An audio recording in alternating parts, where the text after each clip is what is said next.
ए बुची भाग जाना तो काट लेम तार जूंजी। ए जी कहाँ जाता नी?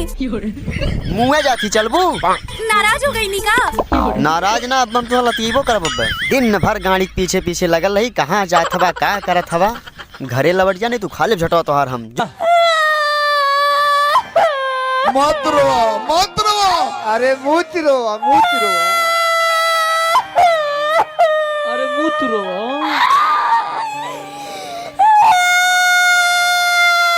मत रोवा, हम कहता नहीं मत रोवा। आवाज बाज जाई मत रो।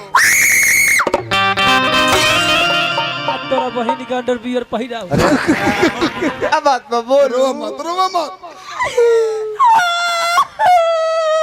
अरे चुप हो जा, रोवा मत। लोर पोछो पोछो लोन पोछो लोर पोछ ला। तेरा का हृदय समानी ले। हम जे रोवा बुनू तो हमरो लोर चल ले बावना से दुनिया की। रोया मत। हम जे रोवालू तो लोरे ना बिगो ना टीचर बिग दे। अरे काहे रोत हो? अरे लागो तो कोनो ले ले लबा का हो। मोबाइल कौन मोबाइल ले ले बा। कौन सेट है एप्पल के? चुप रह। ए बबुआ कोनो एक और मोबाइल ले ले बा। बड़ी महंगा मोबाइल रखे ले नु। एप्पल के रख ले। एप्पल के बोला बोला का भइल रास्ता में बोल। कोनो ले ले बा मोबाइल बा तो कोनो कोइलसिया कोनो बातो चित ना कइलस। कोनो धइले रहला। कुछ दुखाता। तोर मैदान लगल बा। काहे रोवा तोरे बोल। अरे दिनों करे वाला बड़ू का कोनो कुकुर घर ला रहला। कोनो मिसलस ये नानू। कोनो कान मिसला सो। कुछ फाटल बा। कोनो साढ़ घर ला रहला। रास्ता में कुछ ना भइल। कोनो घटना ना भइल। तुम कला चटका जुरो तरू। वही खाती खाती ना। का बात पे बोलू। ए चल अपना दिल के बात हम केंग कही और कैसे कही हमरा से कॉल कर।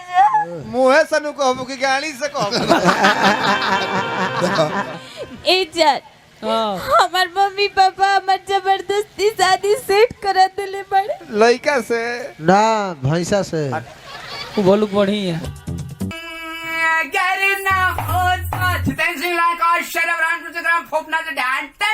वाहेगुरु जी का खालसा वाहेगुरु जी फतेह जो बोले सोनिया से हिंदुस्तान जिंदाबाद पाकिस्तान मुर्दाबाद।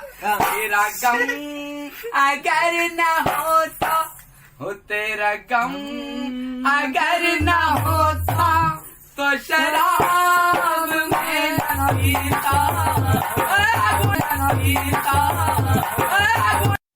दोस्तों करते हैं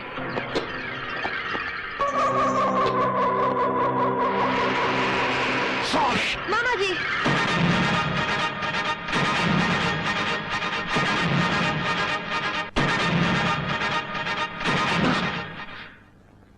आपका ये डंडा झंडा लहराने के काम आएगा। इसे किसी जलसे के लिए संभाल के रखिए। हम आज आपके सामने अपने प्यार का एक और दाम 100 रुपया बा। 100 रुपया। एक और खूबी का बा। खूबी जनबो। 10 तला पर से गिर जाइबो गाड़ फट जाई बाकी काछा ना फाटी।